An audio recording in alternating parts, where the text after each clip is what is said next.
Pessoal, estamos de volta. Aqui, a participação do pessoal está aqui. Depois o Carlos vai entrar pelo Facebook, conversando com as pessoas aqui. Muita gente participando aqui pelo Facebook. Deixa eu descer, que a Paola já está esperando a gente com as informações agora da manhã. Paola, bom dia! Olá, Hélio, tudo bem? Eu venho com notícias do final de semana e também da manhã desta segunda-feira. No final de semana, uma tentativa frustrada de assalto às lojas americanas aconteceu na madrugada de sexta para sábado. 3 homens do Rio de Janeiro invadiram a loja do bairro do Alto das lojas americanas. A polícia acabou sendo acionada por meio da sala de operações e chegou no local onde acabou perdendo um dos fugitivos, acabou se deparando com um assalto na localidade. 3 homens estavam no local, um deles fugiu e 2 permaneceram dentro da loja e acabaram fazendo funcionários reféns na localidade. A polícia negociou com esses homens que acabaram se rendendo e liberando os reféns sem nenhum ferimento. Com os homens foi encontrado um revólver calibre 38 e R$ 3.054 em espécie. Qualquer informação que leve ao terceiro suspeito pode ser feita por forma sigilosa através do 190 ou do Disque Denúncia 27427755.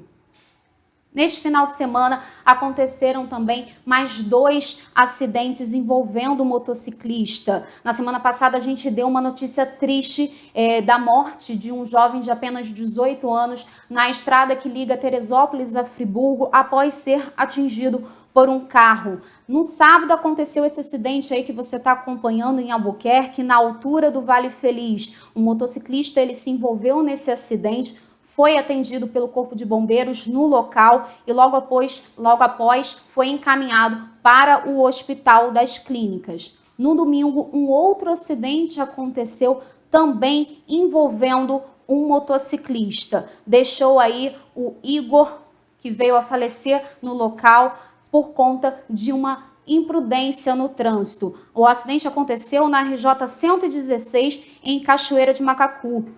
Olha o estado da moto que ficou aí do Igor.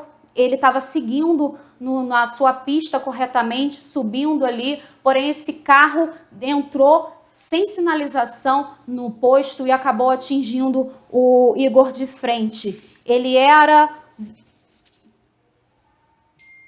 2º sargento do Batalhão de Polícia de Choque e morreu aos 46 anos. O batalhão fez aí a homenagem ao Igor por meio das redes sociais. E é uma triste notícia, né? Já começar a semana com essa morte. E agora vamos de vacinação. Essa semana, a vacinação em Teresópolis já começou a avançar. Nós já estamos fazendo aqui no município a vacinação do público de 25 anos. Homens e mulheres sem comorbidade já estão fazendo a vacinação hoje. Como você pode ver, o fluxo no bairro da Hermitage, ligando aí a Tijuca, já ficou com bastante trânsito na manhã desta segunda-feira. E esse público já está fazendo a vacina.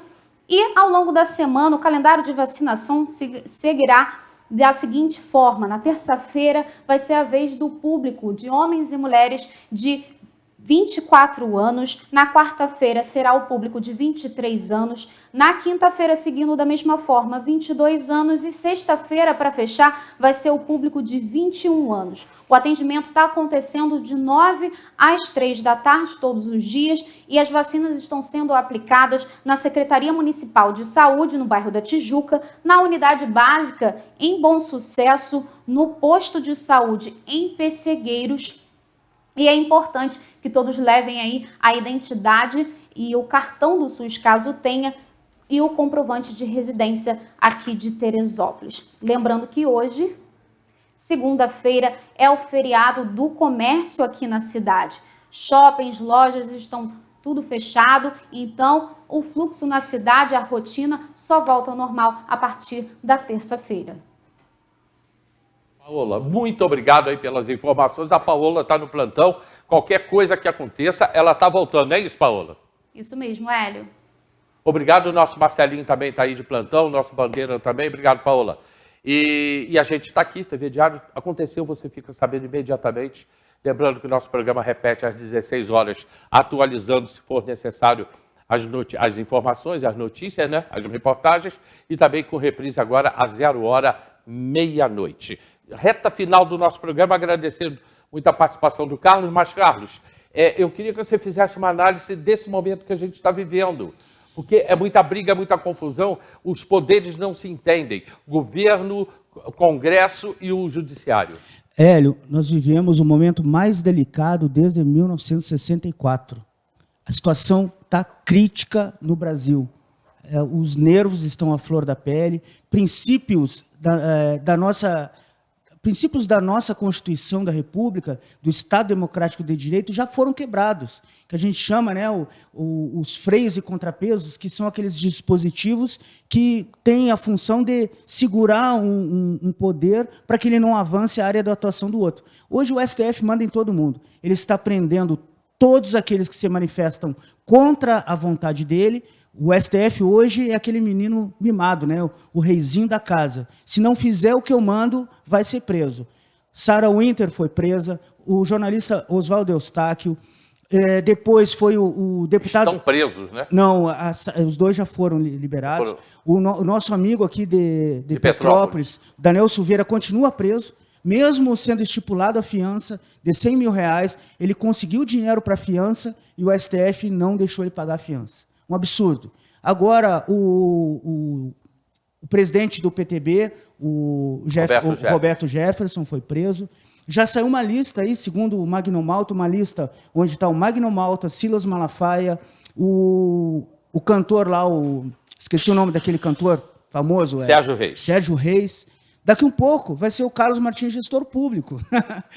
Daqui um pouco é você que está em casa, você se manifestou contra o reizinho da casa, ele vai te prender também. Então, isso é inaceitável, Hélio. Hoje, o presidente da República está enviando um pedido de abertura de processo de impeachment lá para o presidente do Senado, que ele abra um processo de impeachment contra o Barroso e contra o Alexandre de Moraes. O que eu acho engraçado é que as pessoas que hoje estão favoráveis a essa situação toda, no passado já estiveram contra. Exatamente. Tá? Porque então, tudo é uma questão de o que vai ser bom para mim. O que eu digo é... bom para mim vai ser isso. Mas o que está acontecendo agora já aconteceu no passado e foi ruim para mim, mas agora é bom. É o tipo de coisa que acontece, inclusive, no nosso município. Lá atrás o cara era contra o governo, era contra a Câmara, aí agora, né, jogaram um milho ou defender um interesse próprio dele, aí ele virou amiguinho. Eu acho que não é assim, não é ser inimigo, não é ser oposição, mas tu tem que ter uma postura, tu tem que ter, né, um caráter e defender os teus princípios, defender aquelas bandeiras que tu já defendia antes. E eu vejo hoje uma briga política e é uma briga pelo poder econômico, né, que eu digo, a teta secou. Perfeito, eu acho que é isso. Secou, não tem dinheiro para não se solta dinheiro para nada. Quer ver uma coisa, Hélio? A gente está numa expansão aí da infraestrutura que há muitos anos a gente não via. Todo mês tem uma estrada, uma rodovia sendo inaugurada. São pontes, lá a transposição de São Francisco, abertura de milhares de poços artesianos. Outro dia eu ouvi um áudio de um rapaz chorando, que ele voltou ao Nordeste e quando ele olhou assim naquele vale onde ele morava, que era uma sequidão total, mas assim uma imensidão de horta, pessoas plantando, pessoas saindo fora do Bolsa Família. A transposição do Rio São Francisco foi uma coisa tão absurda nos anos, nos governos, tanto do Lula quanto da Dilma, né? E de outros presidentes também, porque a gente fala de transposição do Rio São Francisco há séculos, né? Se fala disso. Dom Pedro, Cada vez que parou a obra, vem problema. Porque você sabe que vai entrar uma outra empresa e essa outra empresa já vai levar mais dinheiro sem terminar a obra. Exatamente. E foi o que aconteceu. A BR-319, que é a única rodovia que ela ficou famosa agora durante esse problema lá de falta de oxigênio em Manaus. A BR-319, ela liga Rondônia, é o único meio por terra de chegar de Rondônia a Manaus. E ela foi lá na época do regime militar asfaltada, toda ela. Depois, na década de 80, foi contratada uma empresa para fazer o recapeamento, a recuperação. Sabe o que essa empresa fez? Ela tirou todo o asfalto e sumiu.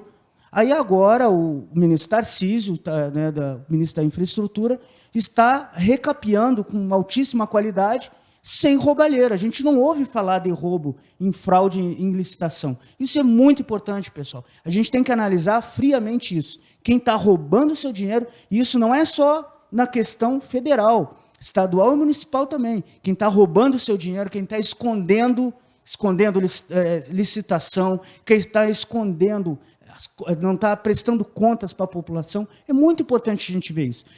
Voltando aqui, só para fechar essa parte que eu falei da prisão dessas personalidades, tanto o jurista Ives Gandra Martins, inclusive é Martins, né, ele e o nosso procurador-geral Augusto Aras foram contra essas prisões inconstitucionais. Inclusive, o nosso procurador-geral, o Aras, ele disse que o cerceamento prévio da liberdade da expressão é inconstitucional, é ilegalidade. É como assim, ó, o juiz daqui de Teresópolis sabe o assunto que o Hélio vai abordar hoje no programa, e antes dele vir para o programa, ele vai e prende o Hélio. É mais ou menos assim, Hélio. Isso é ilegal, inconstitucional. Depois falam que o governo militar foi ditadura, né? É ditadura, eu falo com experiência própria. O meu pai é militar, aposentado, um homem condecorado no Exército, eu tenho muito orgulho disso. Eu não quis seguir carreira militar, mas o meu pai foi exemplo para mim dentro das Forças Armadas. E o meu avô era militante da esquerda. A gente nunca teve problema em casa. Meu avô nunca foi preso, nunca foi interrogado. Por quê, Hélio, isso? Porque ele era trabalhador. Ele era de esquerda, lá daquela época, lá do Brizola, aquela turma toda, mas inclusive o Brizola ia na casa dele. Mas o meu avô era trabalhador, ele não era baderneiro, não saía quebrando as coisas como a gente vê hoje. O militante de esquerda do passado é diferente do militante de esquerda hoje. Eu já falei com pessoas, não adianta quererem discutir comigo. Tem gente que às vezes entra no Facebook, no outro dia me chamaram de bolsonarista idiota. Primeiro que eu nunca falei que eu sou Bolsonaro, eu falei que eu sou flamenguista. Isso eu sou, flamenguista. Agora, não vem querer discutir comigo sobre direita e esquerda, sobre eleição, perdão, sobre esse momento que a gente está vivendo, porque eu conheço a história, eu conheço toda a história de 64, pelo menos a história contada, né? Eu conheço tudo que aconteceu, e mesmo aqui em Teresópolis. Eu conheci e convivi com pessoas comunistas aqui em Teresópolis, e não era o que é hoje. Hoje é uma baderna. Exatamente. Hoje não quer trabalhar, pô. Muita gente não sabe, que me vê nesse cenário político, e cada vez as coisas vêm acontecendo na minha vida, sem que eu provoque qualquer coisa. Muitas pessoas acham que eu sou um novato aí na política, nesse meio, mas eu nasci no meio político. E eu falo do que eu vivi, do que eu vi. Ok. Alex, tem alguma coisa, Alex? Não. Ok. Eu tive um amigo na minha vida. Ele já morreu com 100 anos. Morreu há pouco tempo, acho que com 102 anos. Foi um líder comunista aqui em Teresópolis, naquela época, chamava-se José Maria Fernandes. Já ouvi falar. Negro como você, tá? Desse tamanho assim. Racista. Não. Não, eu dizer que tu é racista, me chamou de negro. Ah, sim, é porque eu quero, é para entender onde eu vou chegar. Eu não tenho frescura, pessoal. É para entender onde eu vou chegar. E o Zé Maria foi uma das melhores pessoas que eu conheci na minha vida, Carlos. Ele me ajudou na minha educação espiritual, muito, muito, muito. Ele era espírita, ele se dizia espírita e evangélico. Tá? Já ouvi o cara fazia pregações maravilhosas. Esse homem, ele fugiu de Teresópolis a pé para Friburgo, porque ele ia ser preso. Quando a polícia chegou na casa dele, achou todos os livros marxistas, né, daquela época, mas ele já tinha fugido para Friburgo, e ele dormiu dentro de um camburão da polícia, que o policial que estava lá em Friburgo era de Teresópolis e era amigo dele. E ele, escondido, conseguiu dormir. Ele fugiu, naquela época nem asfalto tinha. Naquela época... Tá? Tudo... Então, e eu conheci, essas pessoas eram trabalhadoras. Esse homem trabalhava, ele era pedreiro, trabalhava na Block Editora, né? na Manchete. Então, eu conheço a história, meu Deus do céu, a história do comunismo em Teresópolis, não queiram discutir comigo, porque eu conheço. Eu vou começar a falar coisas que a juventude de hoje não vai conhecer. Agora, todo mundo era trabalhador. Todo mundo trabalhador. Não vou dizer que não houve, naquela época, algumas injustiças. Pessoas... Não, muitas. Muitas. Houve. Mas muita gente mereceu, pessoal. Muita gente, ele militava contra a população brasileira. Vocês imaginem alguém que foi treinado por governo estrangeiro para matar brasileiro. É que nem aquele filme que fizeram, que foi um abuso da Globo, que Globo não tem nem palavras para falar, que a Globo foi uma incentivadora daquele filme que foi daquela menina, como é que é o nome dela? Que ela foi uma militante comunista que veio para o Brasil, aí o Brasil deportou ela para a Alemanha e foi morta lá. Sincero. Tá. Rapaz, vou esquecer. Olga. A mulher do Luiz Carlos Prestes. Isso, Olga. Esposa do Luiz Carlos Prestes. Falo como uma heroína. Aquela mulher foi treinada para matar você que está em casa. Ela foi treinada para matar brasileiros patriotas. É Olga... Benário. Hã? Olga Benário. Isso. Ela foi treinada... Ela foi casada com o Luiz Carlos Prestes. Dilma, José Dirceu, essa turma toda. Eu falo porque meu pai era do Exército e quando eu era criança, meu pai falava isso para mim. Essa turma toda foi treinada por guerrilheiros para matar brasileiros patriotas. Aqueles que defendem a bandeira verde e amarela. Ok, Carlos, muito obrigado, meu amigo. A gente já estourou aí quase 5 minutos. Dia 7 de setembro, a gente vai estar lá em Brasília. Eu já estou preparando o meu discurso.